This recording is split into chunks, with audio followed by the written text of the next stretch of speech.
What's the quickest way to the airport? Is there a good restaurant nearby? Where can I buy a Phillies jersey? How do you get to the Liberty Bell? Can you tell me where the best place Where's is the for a restaurant? Philly Are there cheesesteak? good places to park around here?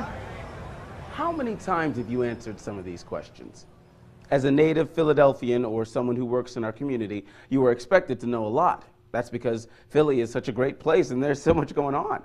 Now, it's great when you know the answers to these questions, but can be a pain when you don't.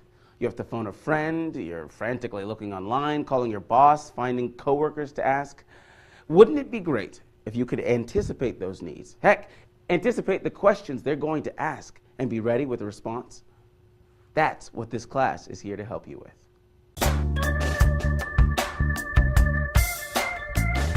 Hi again, Tosin here. Welcome back to Philly Welcomes You, a place where Philadelphians can come to learn how to make great first impressions and represent our city and state to neighbors, newcomers, or visitors. How to treat guests so they want to come back and share their experiences with friends and family, and really just how to make Philly an even better place.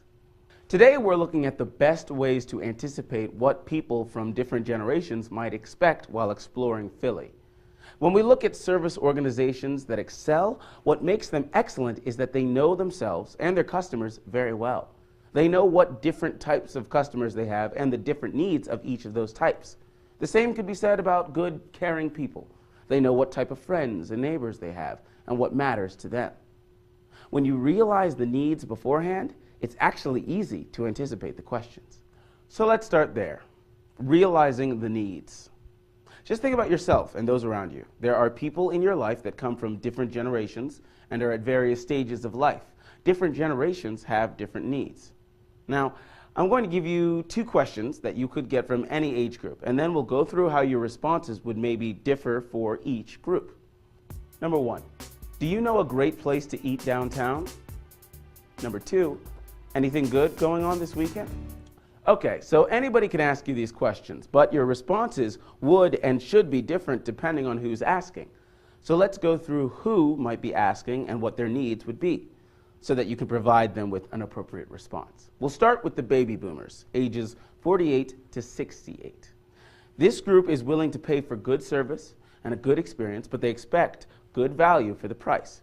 Boomers are called the sandwich generation because they are often taking care of their parents and their children or even grandchildren. So there's a big need to make sure everyone is taken care of. So we just talked about two needs for boomers: good value for their money, taking care of family. Knowing these needs, let's go back to our two questions. Do you know a great place to eat downtown? We'll start with that. What would a good response be if a baby boomer asks us that? You could say, Yeah, I think your family will love Reading Market. It has all kinds of great food from Amish to Cajun and everything in between, and all reasonably priced. okay, so how about a response to our second question? Anything good going on this weekend? If you're talking to a baby boomer, you might say, yeah, you should check out Sister Cities Park. The kids can play in the Discovery Garden, scale some rocks, and they even have a boat pond with rentable sailboats. So those are the baby boomers. Our next generation is called Generation X. Their ages are roughly 35 to 47. Generation Xers typically seek an authentic experience. Activities around culture are important to them. So, knowing these two needs of authenticity and culture, how would we answer our two questions? To question number one, a great response for a Generation Xer might be, you should check out Old City, where we have a great restaurant called City Tavern. It's where the Founding Fathers celebrated historic events, and the menu has some of the same items from those days. And to answer number two, anything good going on this weekend?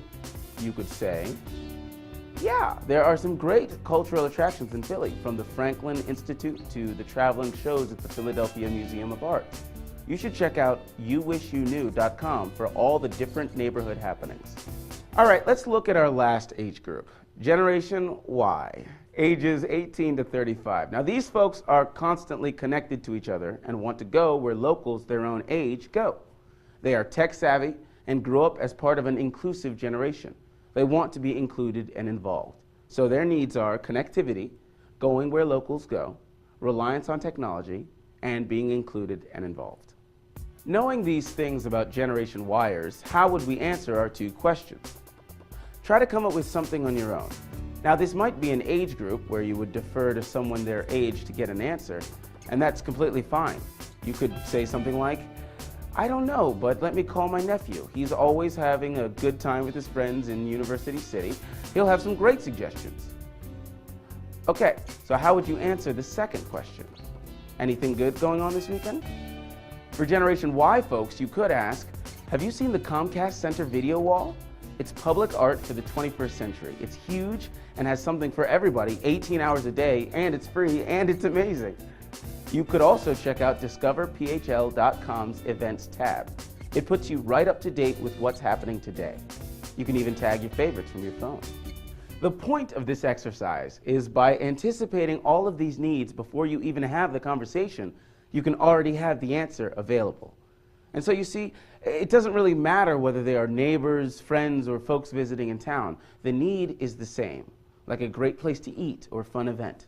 It's just the situation may be different. You might be thinking, how in the world am I expected to anticipate every question and then have all the answers too?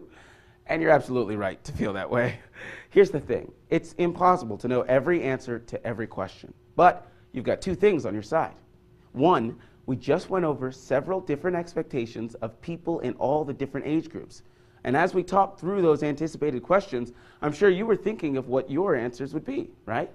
So you've already got a head start. Two, the second thing you've got going for you, it is completely okay to say, I don't know, but I'll find out for you. And there is an endless amount of resources available to help answer those questions that you don't know. Another way to recommend great experiences is to have them yourself. I challenge you right now to go to discoverphl.com and click on the Events tab. You will find 17 different categories of events to choose from, arranged by neighborhoods and dates. It's a tremendous resource, and it's there for you 24/7. Other great resources could be a coworker, a manager, a friend, a neighbor, the PHL Visitor's Guide, websites, brochures, the list goes on and on. Other specific resources are the Independence Visitor Center, dialing 311 in Philadelphia, or local community organizations. You just have to know where to look to find the answer. So here's what we want you to take from this. 1, know who the people in your life and customers are. What age group do they typically fall into? Are they usually men or women? What are their likes and dislikes? If you get a wide range of customers and they're too hard to group, that's okay too. Just having an overall picture of who your friends or customers are is a great place to start. 2, then try to understand their basic needs and expectations. Hopefully this program has helped you out a little bit with that. Now what about where you work? Do they have a list of frequently asked questions with preferred responses? Find out what those are. If you haven't heard all of those questions already, I'm sure you will eventually. All right, my friends, that's it. If this is your final class here at Philly Welcomes You, congratulations. We hope we have exceeded your expectations. And when you pass the final quiz, you'll earn the title of Certified Hospitality Professional and receive a certificate suitable for framing.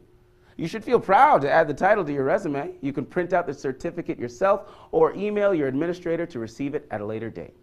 Now, if you want a refresher course, just come back and see us anytime. And on behalf of all of us at Philly Welcomes You, thanks for all of the work that you do in making Philly a great place to live. Because a great place to live becomes an even greater place to visit. Congratulations! You are now one step closer to becoming a certified hospitality professional.